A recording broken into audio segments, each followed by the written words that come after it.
ہماری محبت کا جو مرکز ہے وہ اللہ اور اس کے رسول کیوں ہوگا؟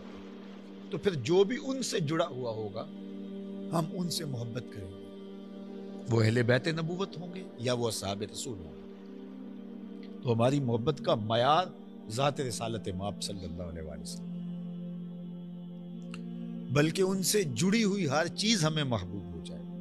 اور یہ تو ہر محبت کا ضابطہ ہے، کل منسوب الی محبوب محبوب، عربی کا ایک ضابطہ ہے کہ ہر وہ شے جو محبوب سے منسوب ہوتی ہے وہ بھی محبوب ہوتی ہے، جس چیز کو محبوب سے نسبت ہو جاتی ہے وہ بھی اچھی لگتی ہے۔ پائے سگ بوسیدہ مجنو، خلق گفتہ ای چے سود، گفت ای سگ گاہے گاہے کوئے لیلا رفتہ بود۔ رومی علیہ رحمہ فرماتی ہیں کسی نے مجنو کو دیکھا کتے کے پاؤں چوم رہے، تو کہا انسان ہو کہ کتے کے پاؤں چوم رہے ہو، بات سمجھ میں نہیں آئی۔ تو مجنو بولا ای سگ گاہے گاہے کوئے لیلا رفتہ بود، یہ کتا کبھی کبھی میرے یار کے کوچے سے گزرتا ہے، اس لیے اس قابل ہے کہ اس کے قدم چومے جائیں۔ جو کتا کوچائے محبوب سے گزرے، عارضی نسبت ہو، مستقل نسبت نہیں ہے، وہ تو اس قابل ہو کہ اس کے پاؤں چومے جائیں، پھر کوچائے حبیب کا اپنا عالم کیا ہوگا۔ اقبال نے کہا تھا خاک طیبہ از دو عالم خوش ترست، آن خنک شہرے کے آنجا دل برست۔ ہمیں طیبہ کی مٹی، شہر مدینہ کی خاک دو جہاں سے بہتر لگتی ہے، اس لیے کہ وہاں محبوب جو ہے۔ میں چم چم اکھاں نہ للاواں، صدقڑے جاواں نی مٹی عرب دیے۔ تو وہ دھرتی بھی اچھی لگتی ہے، وہ خاک بھی اچھی لگتی ہے۔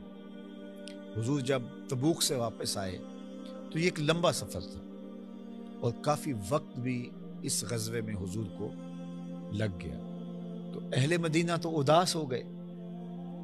ایک مدت کے بعد حضور کی زیارت ہونے والی تھی اور حضور علیہ السلام تشریف لا رہے تھے، تو یہ بے تاب ہو کر باہر نکل کر حضور علیہ الصلوۃ والسلام کے استقبال کے لیے گئے، اور جو ہی یہ استقبال کے لیے مدینہ المنورہ سے باہر نکلے اور ادھر سے وہ لوگ تبوک سے واپس آ رہے تھے، تو ہوا کا رخ ادھر تھا جدھر سے تبوک والے آ رہے تھے۔ مدینہ المنورہ سے اڑتی ہوئی ہوا اور وہ اڑاتی ہوئی گرد اس سمت لے جا رہی تھی، تو جو تبوک سے سواریوں پر بیٹھے آ رہے تھے تو انہوں نے کچھ صحابہ نے اپنی اماموں کے عزبے تھے یا شملے تھے، ان کو اپنی ناک کے اوپر یوں رکھ لیا اس گرد سے بچنے کے لیے۔ تو حضور بھی سواری پر تھے، تو کچھ صحابہ کو دیکھا کہ انہوں نے اپنی پگڑیوں کے عزبے اپنی ناک کے اوپر چڑھا لیے تاکہ اس اڑنے والی گرد سے بچا جا سکے۔ یہ انسانی طبع ہے۔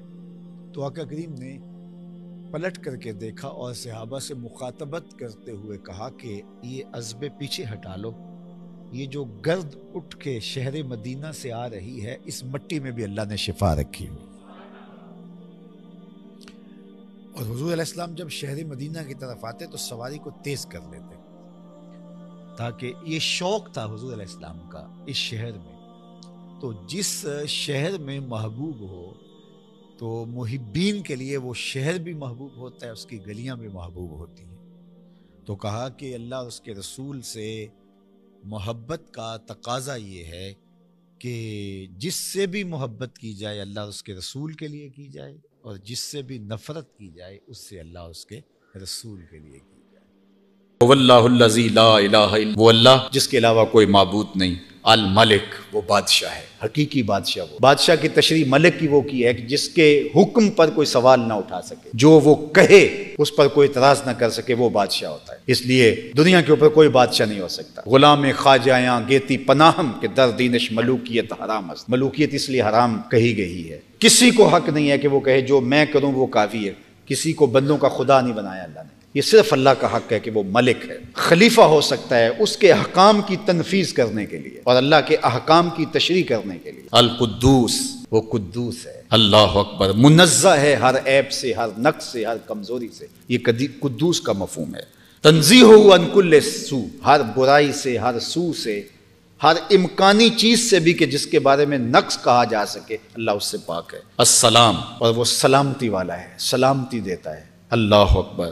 المومن اور وہ امان والا ہے، امن دینے والا ہے، المہیمن وہ مہیمن ہے۔ اس مہیمن کا ترجمہ کیا گیا نگہبان، لیکن بعض مفسرین نے لکھا کہ مہیمن اللہ کے اسماء میں سے ایسا اسم ہے جس کا معنی اللہ کے علاوہ کوئی بھی نہیں جانتا، یہ اللہ کے اسماء میں سے خاص اسم مہیمن، نگہبان، لوگوں کو سنبھالے ہوئے، العزیز عزت والا، الجبار زبردست، المتکبر غرور اور تکبر بڑائی اسی کو زیبا ہے۔ ایک حدیث میں آتا ہے، حدیث قدسی فیما یروی عن ربہ، حدیث قدسی اس کو کہتے ہیں جو حضور اپنے رب سے روایت کریں۔ تو فرمایا اللہ کہتا ہے کہ الکبریاء ردائی، کبریائی میری چادر ہے، اللہ اکبر، جو مجھ سے میری چادر چھیننا چاہے گا میں اس کو ذلیل کر دوں گا۔ تو یہ اللہ کی شان ہے۔ سبحان اللہ عما یشرکون، پاک ہے اللہ ہر اس چیز سے جس کو اس کا شریک بناتے ہیں۔ کوئی اور آپشن لے لیں لوگ، اللہ کے علاوہ تو کوئی آپشن نہیں ہے، وہی الہ برحق ہے، لیکن کوئی اس کو نہیں مانتا۔ کسی نے مٹی کے مادو کو خدا سمجھ لیا، مان لیا، کسی نے پتھر کی مورتی کو خدا کہہ لیا،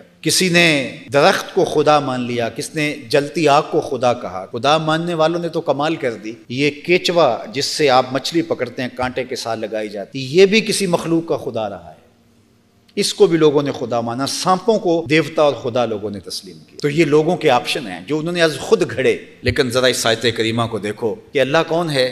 جو ملک ہے، جو قدوس ہے، جو السلام ہے، جو المومن ہے، جو المہیمن ہے، جو عزیز ہے، جبار ہے، متکبر ہے۔ پھر یہ ساری چیزیں صفتیں بیان کرنے کے بعد کا سبحان اللہ عما یشرکون، اللہ پاک ہے اس سے جن کو تم اس کا شریک ٹھہراتے ہو۔ اب اگر کوئی اللہ کے علاوہ کوئی اور آپشن از خود لیتا بھی ہے، کوئی سانپ کو لیتا ہے، یا کوئی بچھو کو لے لیتا ہے، یا کوئی کیچوے کو لے لیتا ہے، یا پتھر کی مورتی کو لے لیتا ہے، اللہ فرماتا ذرا دیکھو تو صحیح، یہ خوبیاں جو رب کی ہیں، یہ خوبیاں کسی میں ہو سکتی ہیں جو خالق کی خوبیاں ہیں؟ مٹی کا بنا ہوا مادو کیا ان خوبیوں کا حامل ہو سکتا ہے؟ پتھر کی مورتی اور لکڑی کا وسن اور مختلف اشجار اور درخت اور جلتی آگ اور بہتے پانی، کیا یہ بدل ہو سکتے ہیں اور ان خوبیوں کے حامل ہو سکتے ہیں؟ خدا تو وہ ہے، رب تو وہ ہے، الہ حقیقی تو وہ ہے جو ان خوبیوں کا مالک ہے۔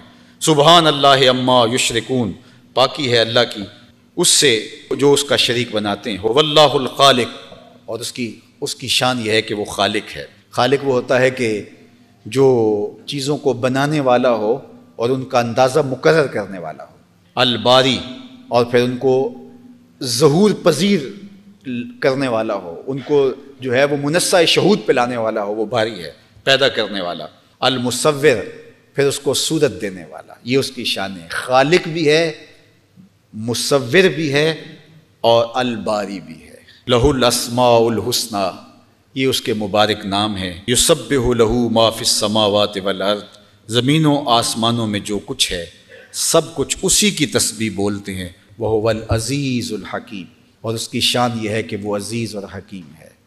ایک روایت میں آتا ہے کہ یہ پوچھا گیا کہ اسم اعظم کون سا ہے، اسم اعظم کون سا ہے؟ تو جواب آیا علیک بآخر سورۃ الحشر، اگر تم اسم اعظم ڈھونڈنا چاہتے ہو تو سورہ حشر کی آخری آیتیں پڑھ لو، اسم اعظم انہی اسماء میں سے۔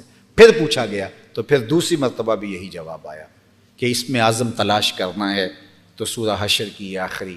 جو شخص فجر کی نماز کے بعد سورہ حشر کی یہ 3 آیتیں آخری جو میں نے آپ کے سامنے رکھی ہیں پڑھ لیتا ہے، وہ شام تک اللہ کی امان میں رہتا ہے، اور اگر وہ فوت ہو جائے تو شہیدوں میں لکھا جاتا ہے، اور اگر کوئی شام کو مغرب کے بعد پڑھ لے تو وہ فجر تک اللہ کی امان میں رہتا ہے، اور اگر فوت ہو جائے تو شہیدوں کے زمرے میں شمار کر لیا جاتا ہے۔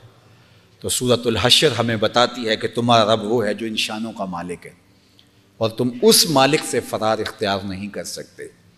اہل ایمان تو اپنے مالک کا انکار تو نہیں کرتے، لیکن غفلت کی چادر اوڑھ کر کے اللہ کے فیض و برکات سے متمتع نہیں ہو پاتے، اور کفار سراسر انکار کر کے جہنم کے حقدار بنتے ہیں۔